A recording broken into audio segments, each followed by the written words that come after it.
Le chiffre du jour, 92% des entreprises du SBF 120 intègrent désormais un indicateur climat et environnement dans la rémunération variable de leurs dirigeants. C'est un chiffre issu du dernier baromètre IFA Ethics and Boards et que nous allons commenter avec Guylaine Dièvre-Huillard. Bonjour. Bonjour. Vous êtes vice-présidente de l'Institut français des administrateurs. Ça veut dire que plus de 9 entreprises sur 10, donc un niveau très élevé, intègrent désormais des critères concernant le climat et l'environnement. Est-ce que vous avez été surprise, vous, par ces résultats ? Alors en fait, c'est un signal fort et c'est une belle progression parce qu'il faut dire qu'en 2022, il y avait encore 27% des mêmes entreprises qui n'en avaient aucun indicateur. Alors en fait, l'action, elle se généralise, mais ça n'est pas pour autant une garantie de transition écologique qui soit ambitieuse et rapide.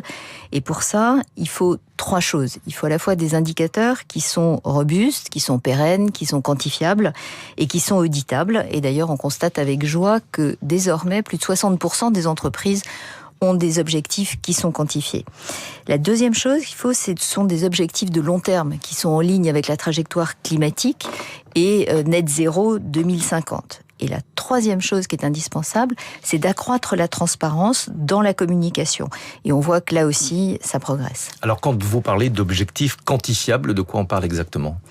Alors, sur le climat et l'environnement, on parle d'abord d'objectifs de réduction des émissions de gaz à effet de serre et de carbone. Et là, on voit que plus de la moitié des entreprises ont des objectifs de ce type.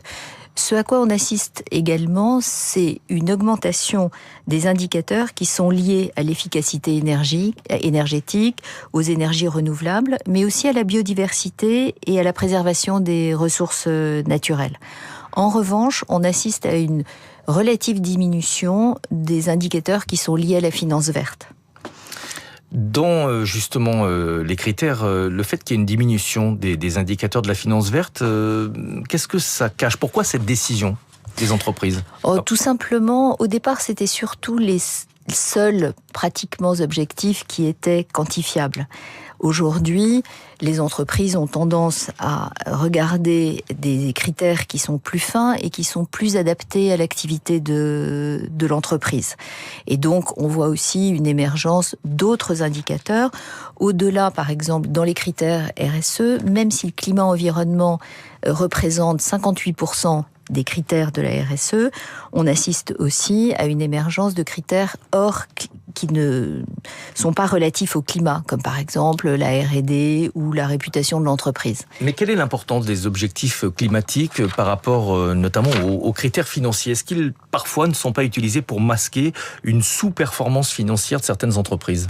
Ça peut être le danger, effectivement, et il ne faut surtout pas que ça soit le cas.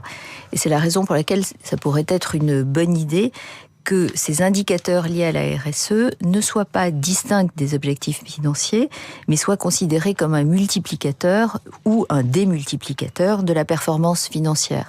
Et d'ailleurs, si la performance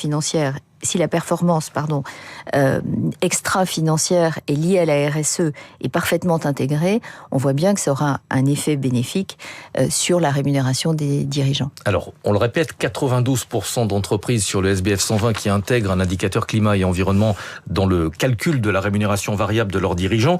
On peut se féliciter de cette avancée. En revanche, aux États-Unis, c'est un peu délicat en termes de communication. Les entreprises marchent sur des œufs avec une administration Trump qui, on le sait, n'est pas favorable à ce type de décision. Je pense qu'il faut distinguer le fond et la forme. Sur le fond, il faut surtout ne rien changer.